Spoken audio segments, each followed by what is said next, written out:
बिस्मिल्लाहिर्रहमानिर्रहीम मलګرو څنګه چې تاسو ټولو ته پته ده چې عمران دیوانه هغه په کم حالات کې هسپتال ته منتقل کړی شوی. آیا اوس په هسپتال کې څنګه دی؟ د ټول نه مخکې راځو د هغه د شعرونو ویډیو طرف ته، د هغې نه پس نورې ویډیوګانې هغه درته هم پلی کوم. ګرانو مینوالو، دا شاعري د دیوانه او आवाज د راکب افریدي.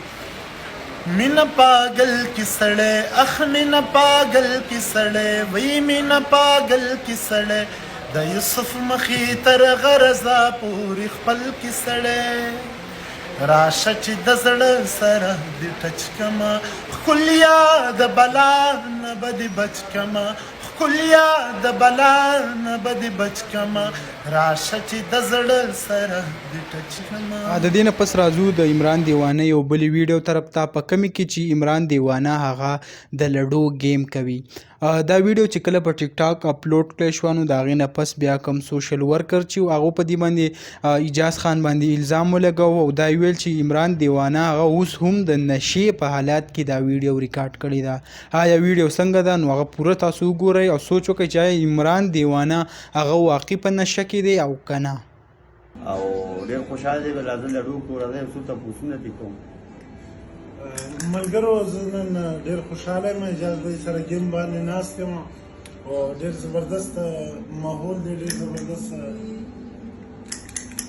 یعنې هغه حالات اوس ډېر بدل دي. اوس زما په خپله دې سیزونو ته زده کېږي او میوزیک سټارټ دی، ښه زبردست ماحول دی. زه به دې شی سره تاسو نه مطلب اجازه غواړم وایي څه لیونۍ ادا دې وکړه، لیونۍ دې کړمه، زما د زړه سودا دې وکړه، لیونۍ دې کړمه. السلام. څنګه چې تاسو ویډیو وکته د دې نه پس بیا جان حبیب هغه هم په اجاز خان باندې ډېر زیات الزامات ولګول چې دا هر څه هغه د پیسو دپاره کړي دي. د هغې ویډیو د هغه زه تاسو سره شریک کوم، هغه هم وګورئ. کاشف ولی له پیسې راولېږئ، احساس هسپتال اخلاص هسپتال له پیسې راولېږئ. تپوس کوئ عمران په زړه سوری دی، دیوانه نغ دې راولېږئ. واړه بچي دي قدرمند واړه بچي بیا ورته بیا خیم وړو بچو ته نو دغه د عمران دیوانه یو څو نوي تازه ویډیوګانې وي تاسو سره هم شریک کړي. امید لرم ویډیو به هم خوښه شوي. که ویډیو هم خوښه شوي ویډیو لایک کړئ او که زموږ په چینل نوي یې چینل سبسکرایب کړئ د داسې نورو ویډیوګانو لپاره.